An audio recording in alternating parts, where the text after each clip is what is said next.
Tuhan Allah, sesungguhnya Engkaulah yang telah menjadikan langit dan bumi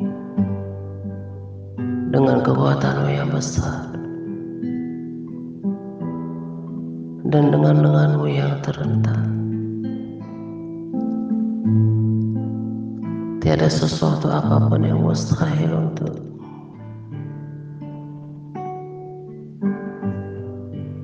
dan sesungguhnya Engkaulah Tuhan, Allah segala makhluk. Adakah sesuatu apapun yang mustahil untukmu? Oh Jesus,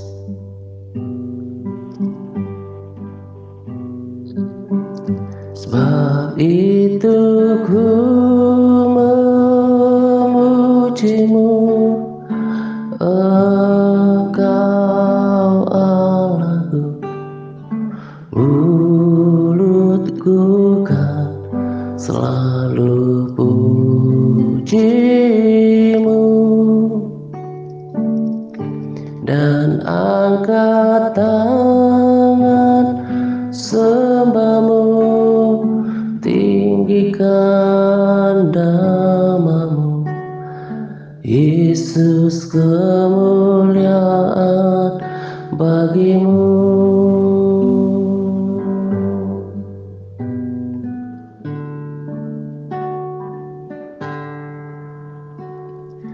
Bawaku ke gunung kudus-Mu, di tempat kediaman-Mu, biar kemuliaan melingkupi hidupku dan jiwaku kan dipuaskan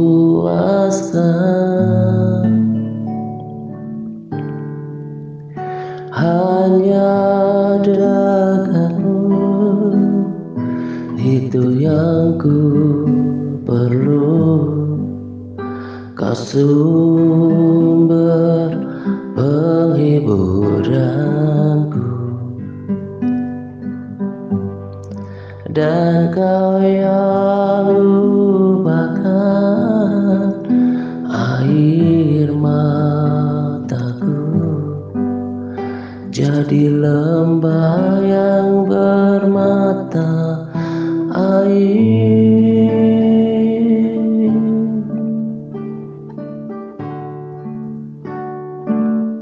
Sebab itu ku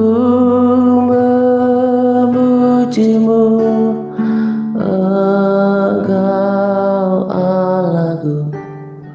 Mulutku kan selalu puji-Mu dan angkat tangan sembah-Mu, tinggikan nama-Mu, Yesus, kemuliaan bagi-Mu.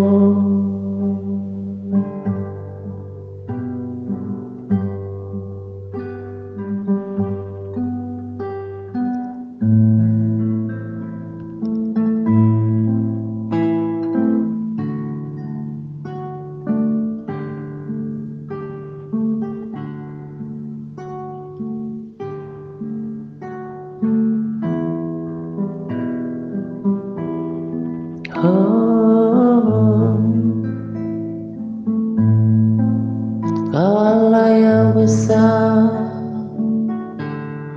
tiada satupun yang mustahil bagi-Mu.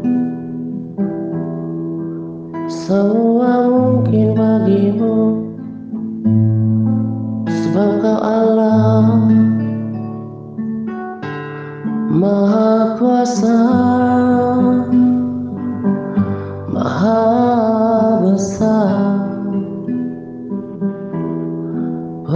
Perbuatanmu ajaib Tuhan. Oh, tiada sesuatu apapun yang mustahil bagimu. Engkau besar. Oh, Jesus.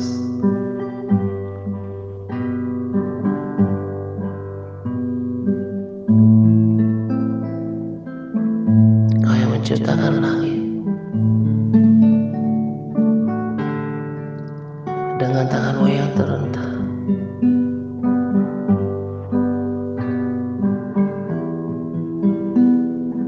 Kaulah pencipta segala yang ada. Semua itu diciptakan bagi hormat dan kemuliaan nama.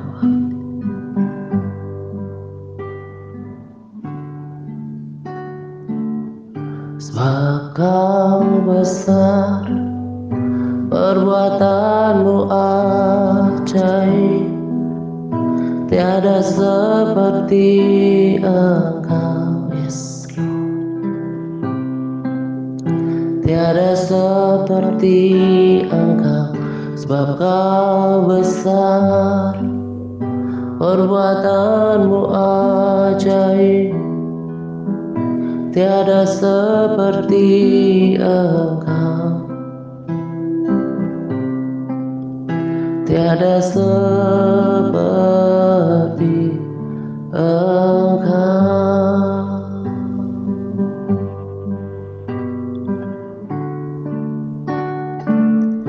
For you are great, you do miracles so great.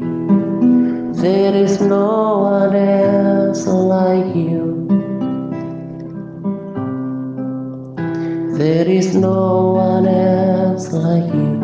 For you are great, you do miracles so great.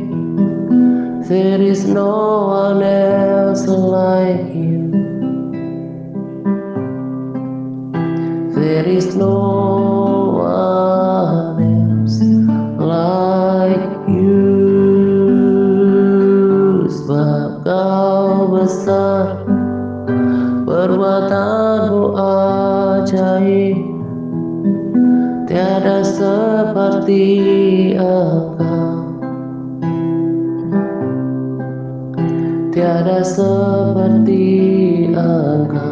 Sebab kau besar, perbuatanmu ajaib, tiada seperti Engkau, tiada seperti Engkau,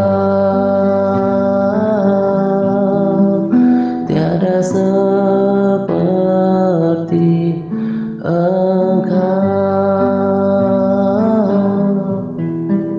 tiada seperti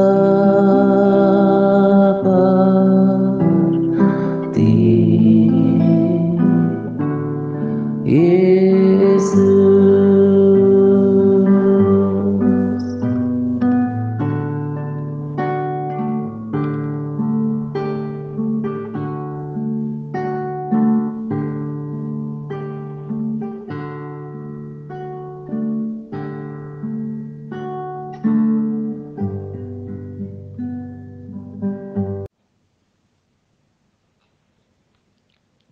Shalom semuanya.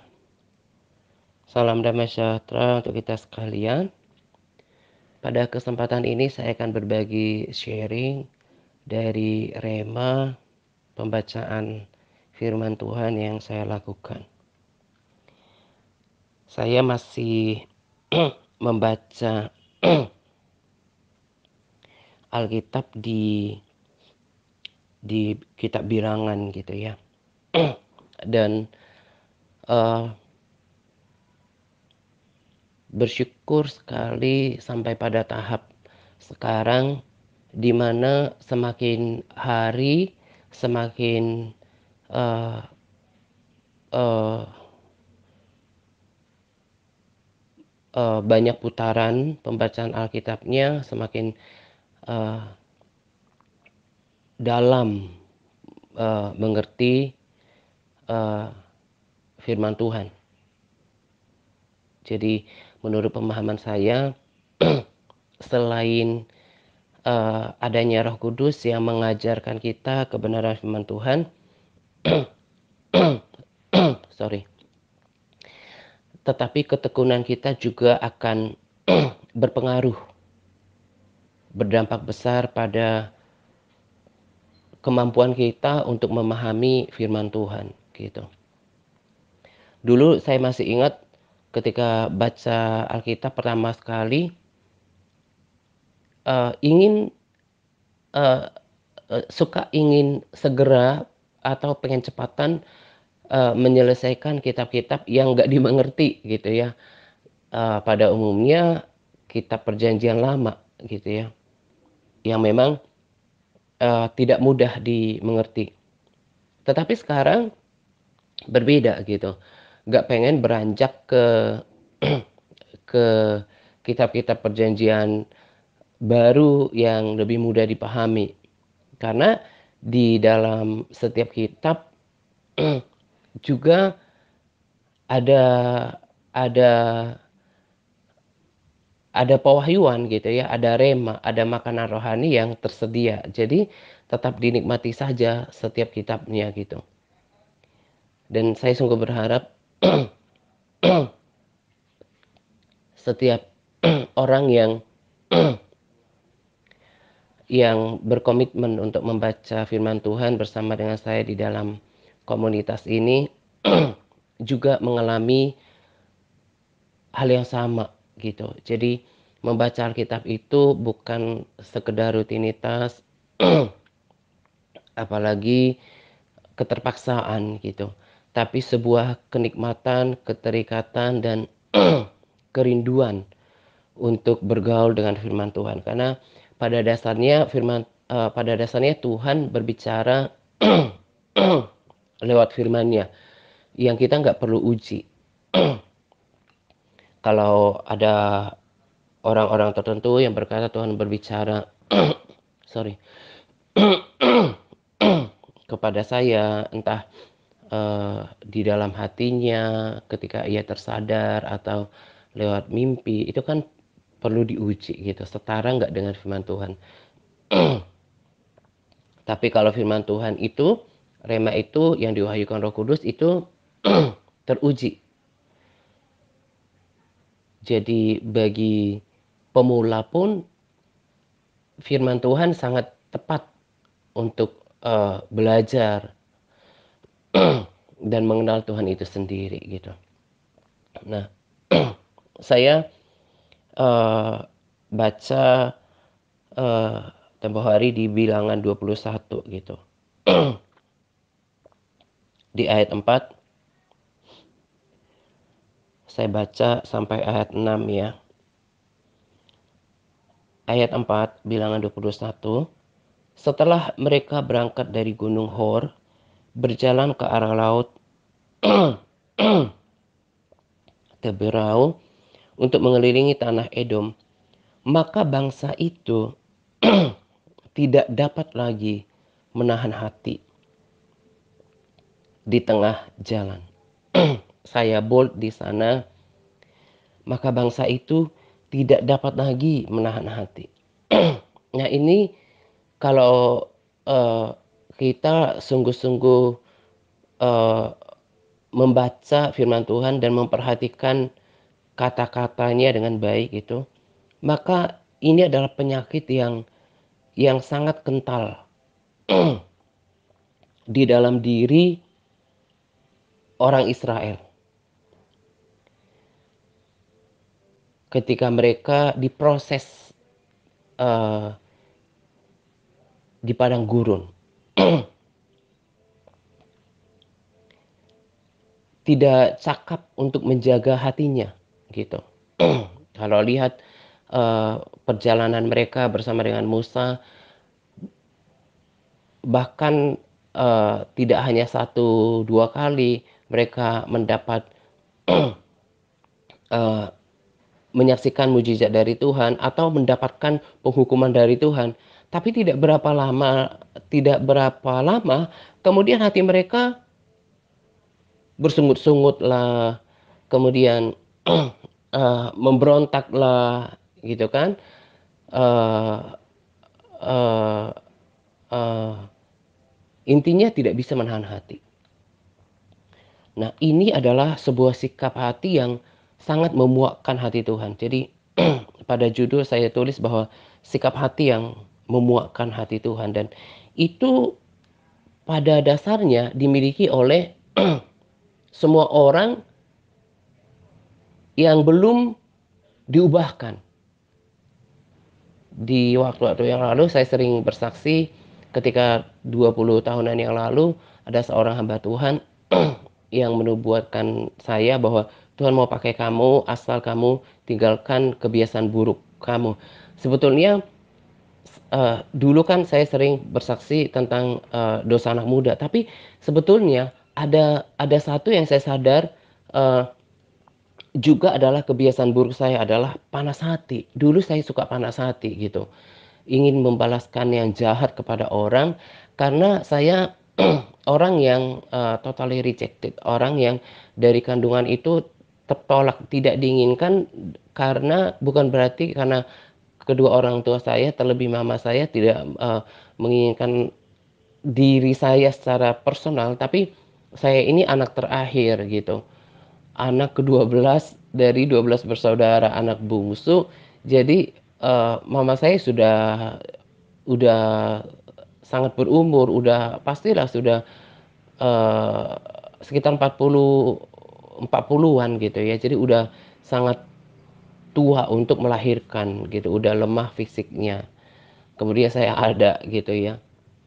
Jadi tadinya saya dengar dari cerita salah seorang keluarga besar, tadinya uh, orang tua saya hanya pengen punya anak 10 saja gitu, tapi ada lagi dapat dua bonus, dan salah satunya adalah diriku gitu ya. Nah, jadi secara psikologis itu saya nggak diterima gitu. Jadi bawaannya itu marah, panas hati gitu.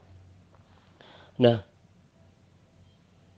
uh, ketika saya dapatkan rema ini terjadi beberapa hari yang lalu. Jadi saya sebetulnya sekarang sudah pembacaan uh, pasal yang ke-31-an sekarang. Jadi ketika saya dapatkan ini, saya persiapkan, saya doakan, inikah yang Tuhan mau saya sampaikan gitu ya. Nah, dan dalam perjalanannya pas tadi pagi uh, saya uh, uh, ketika berdoa dalam bahasa roh bangun pagi kan saya berbahasa roh dulu. Paling minim 15 menit, tapi rata-rata setengah jam membangkitkan roh dulu baru baca firman. Yang saya percayakan Roh Kudus itu punya tugas menginsyafkan gitu ya. Nah, tiba-tiba saya mengerti bahwa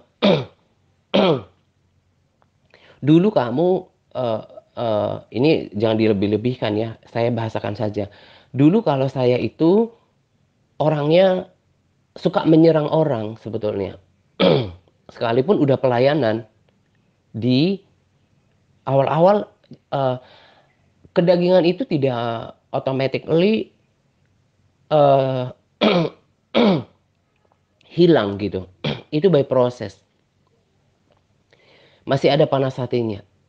Tapi sekarang perjalanan mau ke 7 tahun, sikap sikap yang menyerang secara halus itu yang saya lakukan di awal-awal pelayanan itu betul-betul saya mengerti sekarang bahwa itu telah diubahkan. Nanti saya akan buat di sorry di video inspirasi ya.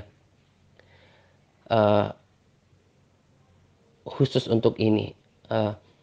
Jadi ketika saya berdoa dalam roh, saya tiba-tiba mengerti bahwa ada karakter lama yang kemudian saya menjadi malu atasnya, saya tertawakan, yang sudah tidak lagi saya uh, saya hidupi gitu ya. Sehingga saya bisa malu atasnya, uh, berkata dan mengatakan bahwa itu adalah perilaku yang bodoh gitu ya. Adalah itu panas hati. Jadi sekarang lebih lebih ada penguasaan diri, dan tentunya setelah Tuhan ubahkan berproses, akhirnya semakin tahu apa yang baik, apa yang benar, apa yang mulia, apa yang berkenan gitu. Nah, tadi saya katakan ini merupakan penyakit hampir semua orang, panas hati, tidak bisa menguasai hatinya, tidak bisa menahan hati.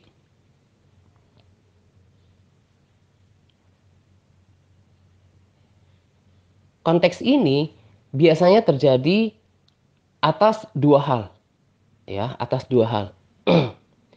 Kalau kita bacakan tadi, setelah mereka berangkat dari Gunung Hor, berjalan ke arah Laut Teberau untuk mengelilingi tanah Edom, maka bangsa itu tidak dapat lagi menahan diri di tengah-tengah jalan. Jadi mereka tidak terima dengan keadaan mereka. Nah, tadi saya katakan kondisi di mana kita tidak bisa menahan hati itu biasanya terjadi dalam dua hal. Pertama, dengan keadaan diri kita. Ketika kita menerima, ketika kita mengalami tekanan, kesesakan, pergumulan hidup, sesuatu yang menekan jiwa kita, kemudian daging kita kemudian berontak, berontak dan bablas, gak bisa menahan hati, bawaannya marah, emosi,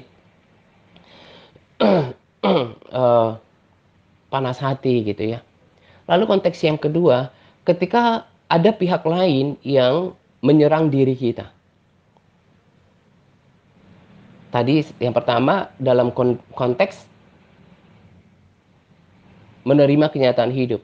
Lalu kalau yang kedua adalah ketika ada pihak lain yang menyerang diri kita.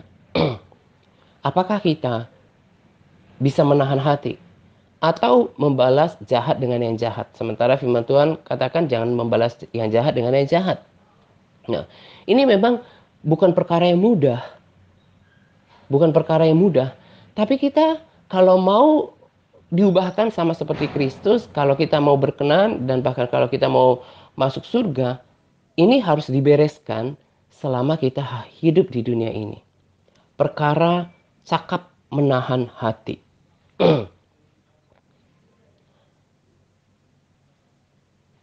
Di ayat 5 berkata, lalu mereka berkata-kata melawan Allah dan Musa.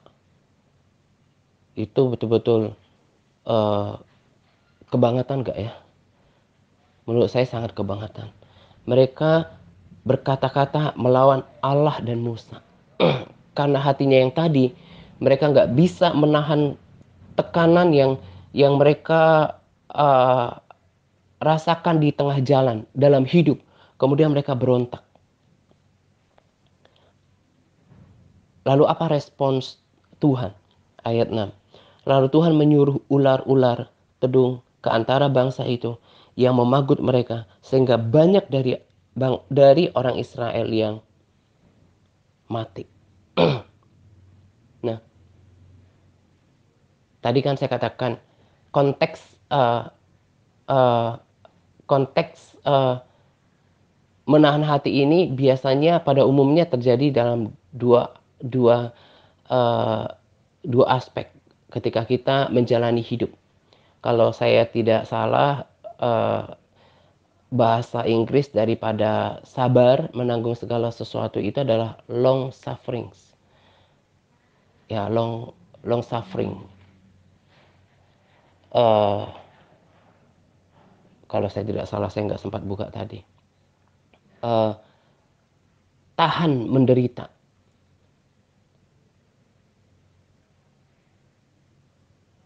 Dalam hidup, Tuhan menginginkan kita sabar, menanggung segala sesuatu. Kita perlu lalui dengan kesabaran dan ketenangan. Toh juga seperti sebuah perjalanan yang melewati sebuah terowongan, itu pasti akan ada ujungnya. Sikap ini sangat memuakkan hati Tuhan. Kenapa saya berani katakan itu? Kan puncak daripada murka Tuhan itu kan menghabisi orang itu. Gak memberikan lagi kesempatan. Ini betul-betul Tuhan gak biasanya kan bukan biasanya ada kalanya kan ketika Tuhan mau ini betul-betul Roh Kudus yang bukakan sambil saya rekaman. Ada kalanya kan Tuhan kalau mau lakukan sesuatu, bahkan yang baru-baru ini saya katakan, menyingkirlah dari mereka supaya aku habisi mereka dalam sekejap mata. Tuhan ngobrol dulu dengan Musa kan. Tapi kali ini enggak. Lalu Tuhan menyuruh ular-ular tedung ke antara bangsa itu yang memanggut mereka sehingga banyak dari orang Israel yang mati. Jadi betul-betul there is no compromise. Enggak ada kompromi terhadap sikap ini. Memang kalau kita bayangkan terjadi dalam kehidupan kita, katakan dalam keluarga lah ya. Saya ambil contoh anak-anak yang memberontak, panas hati, bersungut-sungut di rumah gitu ya, bawaannya berontak, gak terima dengan keadaan keluarga, entah aturan keluarga. Itu kan tentu menyebalkan hati orang tua. Demikian juga dengan Tuhan. Kalau kita nggak terimaan dengan hidup, nggak bisa dengan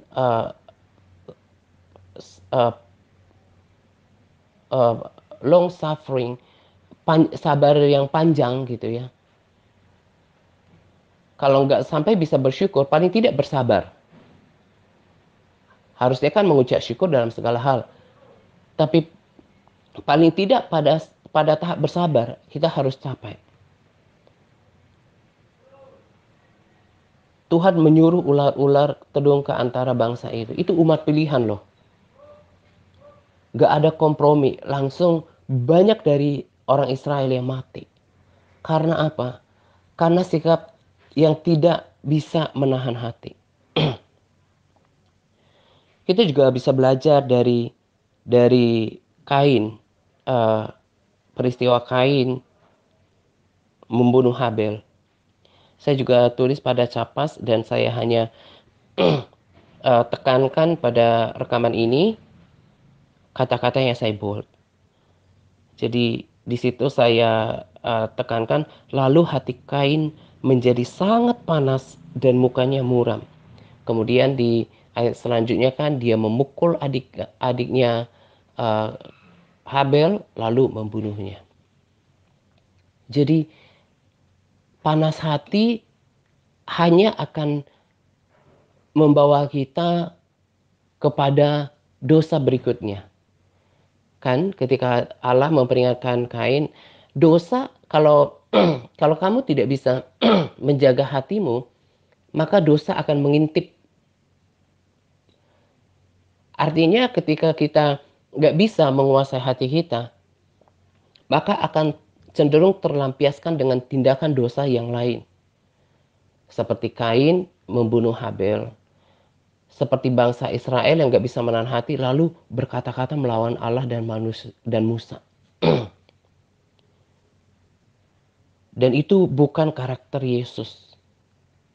Yesus selama dalam hidupnya, apapun yang Tuhan Allah Bapa izinkan dalam hidupnya, dia tidak pernah melawan.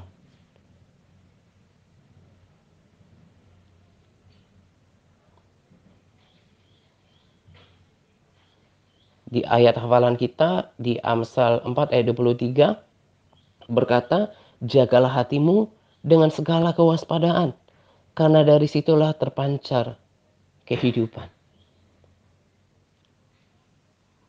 Nah, ini kan yang kita lihat terjadi di sosial media.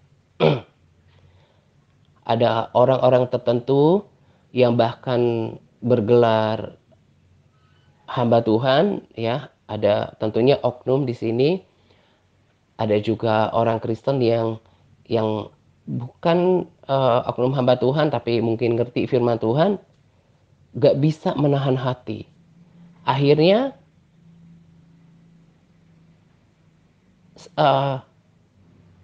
sikap hatinya itu di di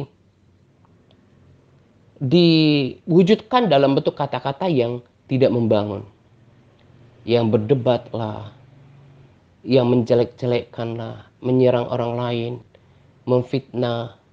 Akhirnya kan itu tadi yang saya katakan, karena panas hati, tersinggung, sakit hati, lalu diluapkan dengan tindakan, terutama kata-kata. Mulai mulutnya itu nggak terkontrol, seperti bangsa Israel. Hati yang panas, kalau nggak betul-betul dipadamkan, tidak dikuasai, akan melahirkan dosa yang baru. Tadi saya sudah katakan, itu yang terjadi yang kita lihat di media sosial. Orang bisa saling menyerang, padahal harusnya yang diucapkan sama seperti firman Tuhan adalah kata-kata yang membangun, yang membawa damai sejahtera, bukan yang mencemarkan banyak orang. Itu yang kita lihat di masa-masa lalu kan. Ada orang yang membuat konten atau dengan menggunakan media sosial, bungkusannya, kemasannya adalah konten rohani, tapi isinya adalah ungkapan kata-kata yang berasal dari hati yang tidak terjaga. Dan seperti yang tadi saya katakan, dosa ini sangat memuakkan hati Tuhan. Kenapa? Oleh hikmah Roh Kudus saya mengerti. Karena ada kalanya Tuhan berbicara dulu kepada sang pemimpin Musa sebelum lakukan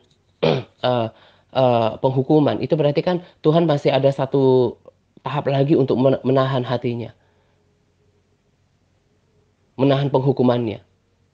Tapi ini langsung tanpa Musa dilangkahi, disuruh ular-ular tedung, lalu memangkut dan membunuh, mematikan banyak orang Israel. Umat pilihan loh itu. Sebentar ya, ini sedikit agak menyimpang. Saya juga dibuat mengerti bahwa jangan mengira, kadang kan kita terlalu berlebihan ya, memandang ada orang-orang yang beberapa tahun yang lalu ada banyak pertobatan di Timur Tengah gitu ya. Orang terima Yesus, oh, mereka dibaptis rame-rame gitu ya. Kita berpikir, oh mereka adalah, oh haleluya, kita bersukacita atas itu. Uh, itu betul-betul pilihan Tuhan. Tapi sebetulnya saya mau buat kita mengerti, sebetulnya mereka juga sama seperti kita. Hanya mereka yang tadinya mungkin dari non-Kristen kemudian terima Yesus kan sebuah perkara yang besar memang. Kita juga umat pilihan percaya Yesus. Tapi satu hal yang dibuat yang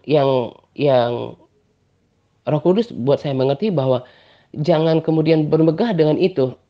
Makanya saya nggak suka dengan ada orang yang tadinya nggak percaya Yesus, kemudian percaya Yesus, lalu kemudian menyerang dan seperti terkesan memburukkan agama sebelumnya. Itu kan juga nggak bagus. Bersaksi aja tentang Tuhan, itu sudah cukup gitu. Nah jadi itu pun uh, uh, uh, tidak membuat orang kemudian berkenan di hadapan Tuhan. Yang Tuhan mau adalah bagaimana kita percaya dan taat. Kita menjadi percaya lalu kemudian menyerupai Yesus menjadi garam dan terang gitu. Jadi yang dibutuhkan adalah bagaimana kita berubah, mengalami pembaharuan budi, mengalami perubahan karakter dan juga menghasilkan buah-buah roh.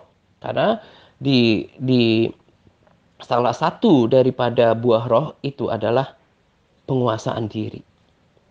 Kalau kita katakan bahwa kita adalah orang Kristen, orang orang percaya, maka karakter ini harus terlihat. Dan walaupun ini seperti tadi saya katakan kesaksian saya, itu nggak automatically terjadi, tapi by proses.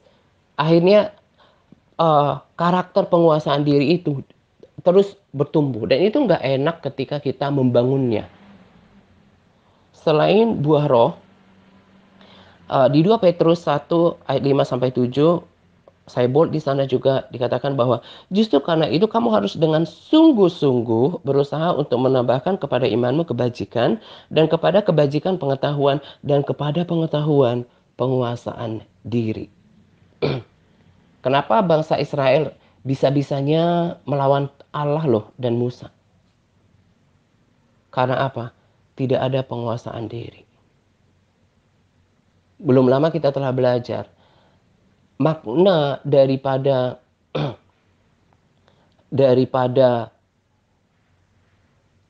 gadis bijaksana yang layak untuk bertemu Tuhan adalah hidupnya dipimpin oleh roh.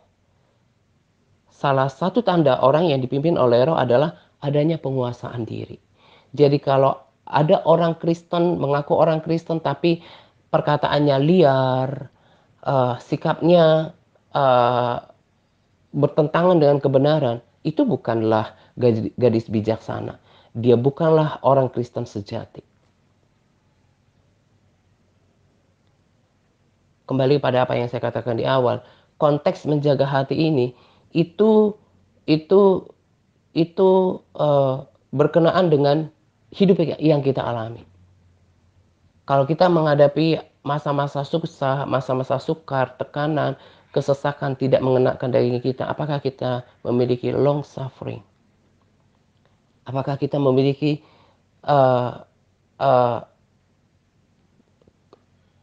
tahan menderita, bisa bersabar dengan keadaan yang Tuhan izinkan terjadi?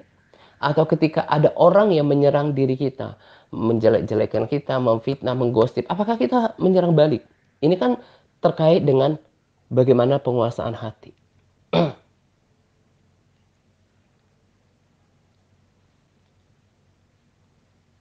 Saya sangat diberkati dengan pelajaran-pelajaran yang dibukakan dari masa lalu. Akhirnya saya bisa mengerti apa yang Tuhan kendaki dan apa yang Tuhan tidak suka. Tuhan gak suka dengan orang Kristen. Sekalipun katanya rajin ke gereja atau live streaming, fanatik,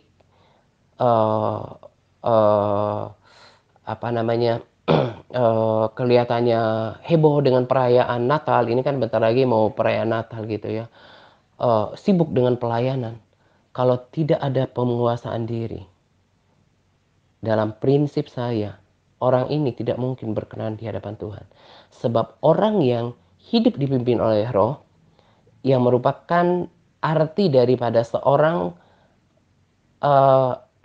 gadis bijaksana, atau bagian daripada 5 gadis bijaksana, adalah harus dipimpin oleh roh yang di dalamnya terlihat adanya penguasaan diri.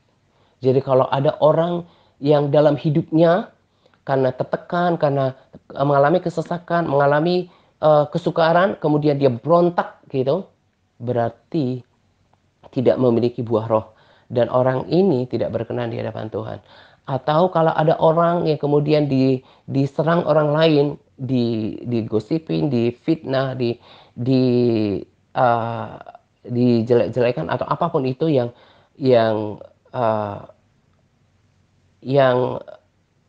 konteksnya menyerang dirinya, lalu membalasnya, ini juga sama. Dia bukanlah orang Kristen sejati, bukan orang yang dipimpin oleh roh. Melalui rema ini, tadi kan saya katakan ketika saya berdoa dalam roh, kemudian saya tahu bahwa saya menjadi malu dengan apa yang saya lakukan di masa lalu. Dibungkus dengan firman Tuhan. Karena ada banyak orang, terlalu banyak orang seperti itu. Dia membungkusnya dengan firman Tuhan. Entah dalam berbagi firman, entah dalam berbagi rema, entah berbagi sharing, entah berbagi khotbah, dibungkus di situ. Tapi tujuannya menyerang orang lain, meluapkan panas hatinya. Saya ingat sekali apa yang dikatakan oleh rasanya dari kesaksian Mukendi yang berkata bahwa kalau kita menyampaikan firman Tuhan harus menyampaikan dengan hati yang murni, bukan dengan motivasi tertentu, dengan motif yang salah, motivasi yang salah, sehingga membangun. Kalau dengan motivasi yang salah, tujuan yang salah, akhirnya malah apa? Iblis pakai itu untuk melukai orang lain.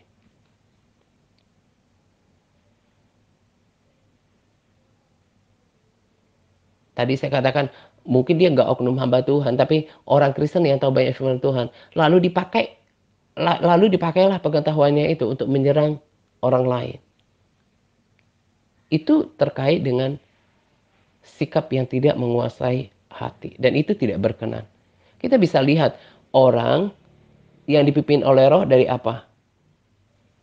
Terutama dari perkataannya. Ada penguasaan diri. Sekalipun hati panas,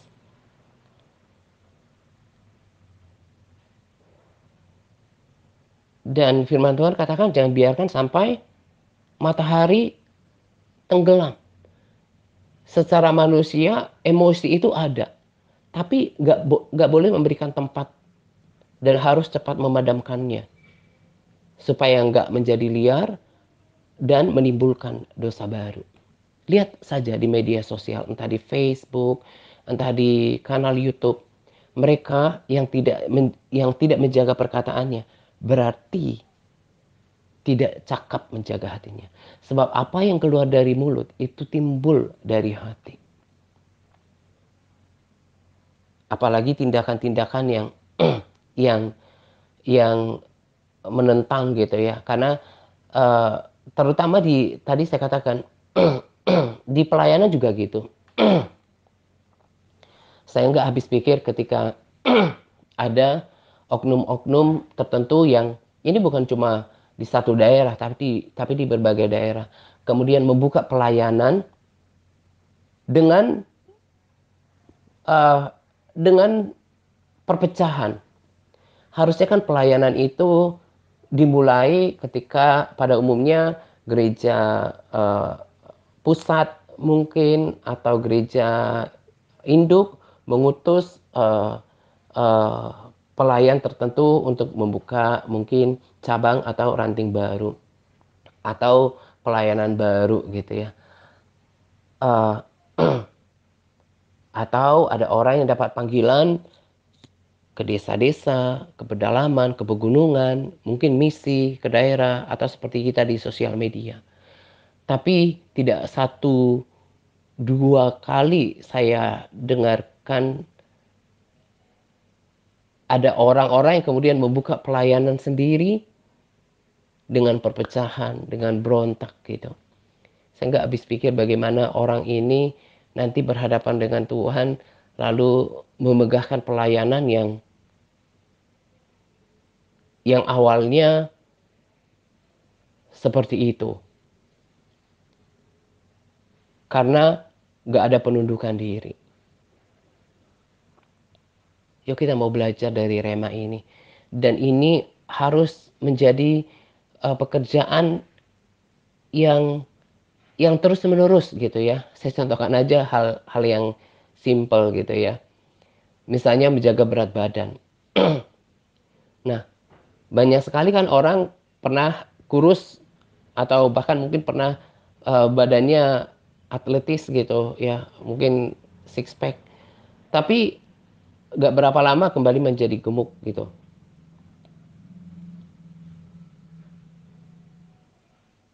Jadi perilaku untuk tetap bisa hidup sehat, bisa punya badan ideal itu adalah perilaku yang harus di di uh, berkomitmen setiap hari gitu. Karena pada dasarnya adalah menjaga supaya defisit kalori. Bagaimana apa yang istilahnya kalori intake. jumlah kalori yang dimasukkan ke tubuhnya melalui aktivitas makan dan minum itu harus defisit sehingga terjadi uh, uh, pembakaran lemak gitu ya. Tetap harus ada maintenance, harus di maintain gitu. Sebab kalau misalnya minggu ini atau bulan ini atau tahun ini disiplin makanya terus tahun depan sembarangan lagi, bukan berarti apa yang dicapai pada tahun sebelumnya bisa bertahan. Jadi nggak ada orang kurus permanen kecuali memang sudah seperti itu ya postur tubuhnya gitu. Memang sudah seperti itu naturalnya badannya dia gitu. Seperti burut ya, nggak pernah gemuk gitu. Nah, tapi pada dasarnya normalnya orang harus mempertahankan karena nafsu makan itu ada di dalam diri kita. Harus terus dijaga, disiplin, berkomitmen untuk menjaganya sehingga tetap hidup sehat dan ideal. Nggak boleh surplus kalori. Demikian juga dengan hati kita. Orang harus terus dipimpin oleh roh. Nggak boleh minggu ini dipimpin oleh roh, besokannya, minggu depannya, bulan depannya, nggak lagi. Jadi potensi untuk kita panas hati, bersungguh-sungguh itu tetap ada di dalam diri kita. Makanya firman Tuhan katakan, matikanlah di dalam dirimu segala sesuatu yang duniawi. Artinya apa? Ada sebuah tindakan yang aktif setiap hari. Paulus berkata, uh, uh, tiap-tiap orang yang turut mengambil bagian dalam pertandingan menguasai dirinya dalam segala hal. Lalu saya bold juga, tetapi aku melatih tubuhku dan menguasainya seluruhnya. Saya percaya selain maksudnya Paulus, ini adalah sebuah usaha yang aktif dari diri kita sendiri.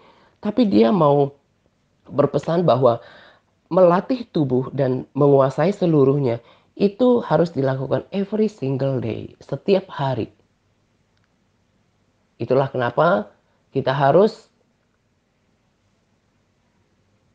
menjaga hubungan kita dengan Tuhan. Karena kalau kita lakukan sendiri, itu pasti gagal. Ya, karena ini juga saya sampaikan ketika tadi pagi saya tergerak untuk ingatkan kita pelihara jam-jam doanya.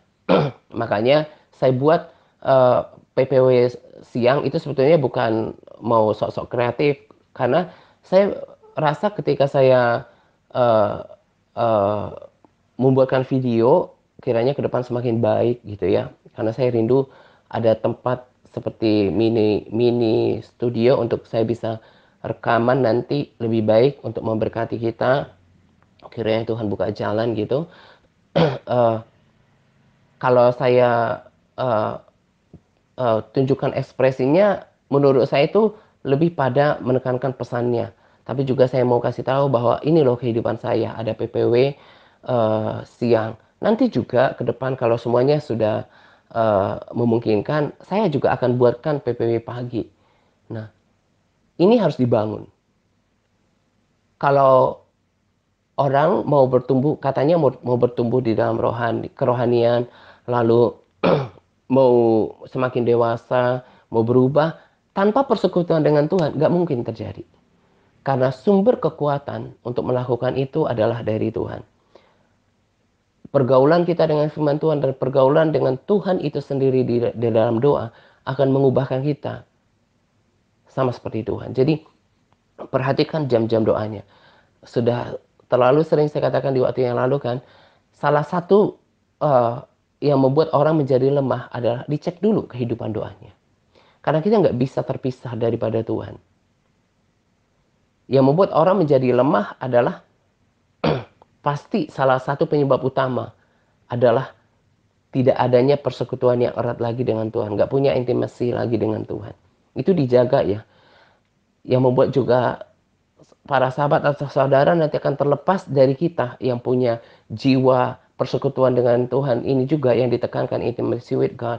Itu kehidupan doanya. Kalau kehidupan doanya udah gak beres, nanti lama-lama juga akan dikuasai oleh daging. Jadi diperhatikan itu. Jadi bagaimana kita bisa menguasai diri selain usaha yang aktif untuk menguasai diri, tetapi adalah mengandalkan kekuatan daripada Roh Kudus dan memelihara persekutuan pribadi dengan Tuhan. Jadi berbahaya sekali orang-orang yang tidak bisa menahan hati. Kita bisa lihat di media sosial, lagi-lagi saya katakan, boleh dia mengaku seorang oknum hamba Tuhan, orang yang ngerti firman Tuhan, orang yang rohani. Tapi kalau dari perkataannya terlihat adalah gambaran hati yang tidak terjaga. Sama, Tuhan yang sama juga punya sikap yang sama. Ketika zaman Israel dan sampai selama-lamanya, Tuhan gak suka dengan orang yang gak bisa menguasai hatinya. Tadi kan saya sudah bacakan, kamu harus menambahkan dengan sungguh-sungguh kepada pengetahuan adalah penguasaan diri. Dan buah roh adalah penguasaan diri. Dan terlihat dari penguasaan dalam berkata-kata. Kalau orang dengan tidak terkontrol, yang gak ada penguasaan diri, menulis apa saja di media sosialnya, entah itu di Facebooknya, entah di dimanapun platform sosial media yang ada. Itu menunjukkan dirinya. Sekalipun dia berkata-kata hal rohani. Dalam pemahaman saya, Tuhan tidak akan mungkin berkenan dengan orang seperti ini. Jadi hari demi hari, Tuhan mengajari kita, membuat kita mengerti apa yang Tuhan kehendaki, apa yang Tuhan tidak suka. Dan kalau kita mau berkenan kepada Tuhan, kita harus belajar menjaga hati, menahan hati. Jangan mentang-mentang ya, tadi saya katakan udah tahu banyak firman Tuhan, mungkin di gereja lokal yang lewat membaca firman Tuhan, lalu dipakailah firman Tuhan itu entah dalam menuliskan sesuatu di media sosialnya, berbagi rema atau apalah, tapi tujuannya mengungkapkan panas hati. Jangan harap itu menyenangkan hati Tuhan dan tidak akan pernah berbuah, itu hanya luapan emosi. Kita mau belajar cakap, menjaga hati supaya kita berkenan di hadapan Tuhan. Nah, kiranya rema yang saya sampaikan ini terus memperlengkapi dan melayakkan kita menjadi calon mempelai Tuhan yang berkenan. Karena di bumi ini adalah tempat kita mempersiapkan, melayakkan diri untuk menjadi mempelai. Dalam salah satu ayat firman Tuhan lain berkata bahwa siapa yang punya pengharapan ingin bertemu dengan Tuhan, dia harus menyucikan dirinya, termasuk menyucikan hatinya. Inilah perilaku orang-orang yang memang tahu goalnya itu mau ketemu Tuhan di tempat di mana tidak ada satupun yang najis, gak ada kejahatan. Berarti kita harus membersihkan diri kita dalam segala kenajisan, termasuk di dalamnya kejahatan. Terkait dengan topik ini adalah kejahatan hati. Saya sungguh berdoa pesan firman Tuhan ini sampai di dalam hati kita. Kita hidupi itu dan kita belajar dari Paulus. Kita harus melatih tubuh kita, melatih hati pikiran kita dan menguasainya dalam segala hal, dalam pertandingan mengikut Tuhan. Jadi kalau hidup kita terjaga, apapun yang terjadi dalam hidup kita, kapanpun Tuhan panggil kita atau kapanpun Tuhan datang, kita aman. Karena kita telah menjaga hati kita. Jangan pelihara panas hati. Jangan pelihara ketersinggungan. Jangan balas yang jahat dengan yang jahat. Jaga hati dengan segala kewaspadaan. Nah, ini saja yang saya mau bagikan pada sharing kali ini. Kiranya memberkati kita, memotivasi kita, mengajar kita semakin layak menjadi mempelai Kristus gitu ya. Selamat menjelang 2 pagi untuk kita sekalian. Semangat berpuasa kepada all MTRC yang terus bersemangat dalam berpuasa. Semangat Tuhan Yesus memberkati kita senantiasa. Amin. For you are great, you do miracles so great. There is no one else like you. There is no one else like you. For you are great, you do miracles so great. There is no one else like you. There is no one else like you. Sebab kau besar, perbuatanmu ajaib, tiada seperti Engkau, tiada seperti Engkau. Sebab kau besar, perbuatanmu ajaib, tiada seperti Engkau, tiada seperti Engkau, tiada seperti Engkau.